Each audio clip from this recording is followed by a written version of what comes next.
Long ago, when plagues ravaged the land, one doctor made a pledge to rid the world of pain and suffering. But even the most ingenious mortal medicine could not stay the tide of disease. And after working tirelessly for many years, even his dearest loved ones fell sick and bade their final farewell. Legends told of an herb lord in Chenyu Vale who could cure any illness known to mankind. The doctor sought the herb lord, but found only a white snake, its breathing weak and its power all but spent. Sign this contract and let our lives be joined. Then I will impart to you the secret art of healing. But be warned, this art will harm your own health. With means beyond human ken, the doctor could now reverse the process of death. And yet, the time still came to say goodbye. Only now, the one departing was the doctor, his life force spent. His final act in life was to pass on the contract to his final patient, his favorite disciple. The disciple chose to dedicate their life to saving the lives of others. And generation upon generation followed in these footsteps.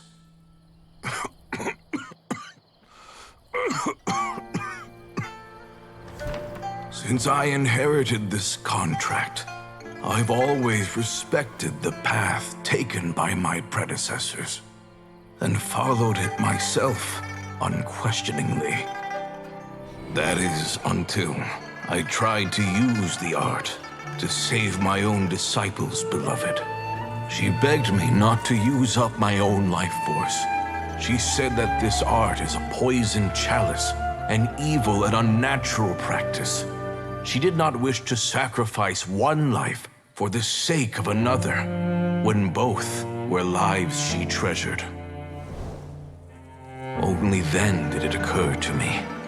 Did I not suffer when my master passed away, just as patients' families do at their loved one's deathbed?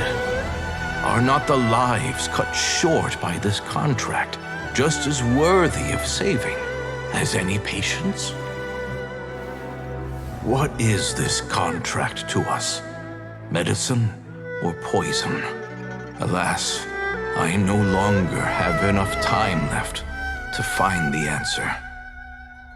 I entrust to your care both Changsheng and this final question. May you find a remedy for this conundrum, which has ailed us so.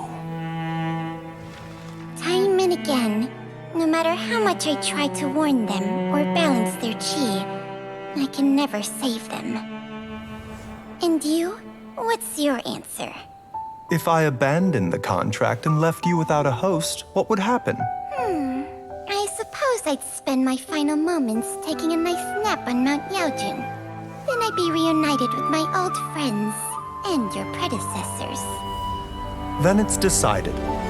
If there's a life in front of me that deserves to be saved, why shouldn't I do everything within my power to save it? Once again, it's the same answer. So be it. Close your eyes. Who knows how many more people will take on this contract? None. This contract will end with me. My contract has strict requirements on the host's natural temperament. All my hosts have been most pure of heart.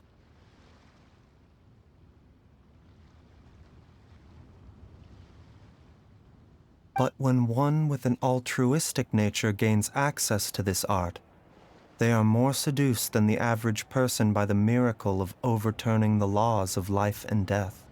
Though they know better than anyone else the fate that awaits them, when faced with the sorrows of humanity and the pain of losing their nearest and dearest, they cannot help but reach beyond human means. They are like moths that throw themselves into the flame, seeking a glimmer of hope in a dark world filled with pain and suffering. So, Baizu, does that mean... I suppose that would make me a moth that yearns for the light, but doesn't want to be burned to a crisp. Changsheng's art can transfer pain and suffering between people, but it cannot reduce the total amount of pain in the world. It's just like we witnessed. Either Jia Liang feared for Jiang Li's life, or Jiang Li grieved over Jia Liang's sacrifice. I have nothing but the utmost respect for my predecessors, who sacrificed their lives for their principles. But I do not wish to join their ranks, nor do I wish to pass on this contract to anyone else in the future. Huh? But didn't you already transfer a ton of diseases onto yourself? What makes a poison poison? And what makes a disease a disease? When it comes down to it, are not both mechanisms that affect the operations of the human body? If disease is defined as deviation from normal functioning, then who knows? Perhaps the true elixir of immortality could in fact be a kind of poison. Many may view the notion of searching for immortality in poisons and illnesses as a flagrant violation of the natural order. But to me, it is no different from the way our ancestors tested the medicinal qualities of herbs by sampling each and every one. I don't want those who come after me to lose their lives to this contract. Nor do I wish for Changsheng to perish from losing her host. This leaves only one solution, doesn't it? Precisely. I will be Changsheng's final host, and the tradition of passing down the contract will end with me. Even the gods of old struggle to achieve true immortality. First you want to save others, then you want to save yourself. Now you even want to save me. You're getting greedy, Baizu.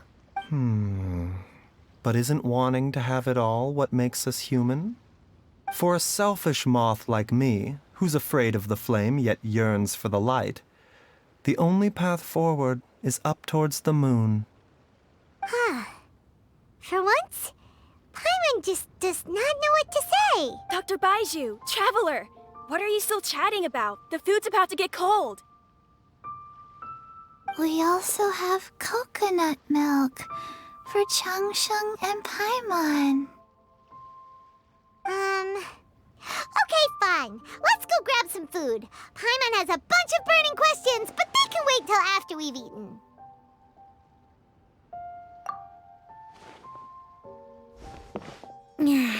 I do envy Paimon sometimes. Eating her fill is enough to satisfy her body and mind. True. And yet, although we call them simple pleasures, are such things as these not precisely why we mortals cling desperately to the life we have?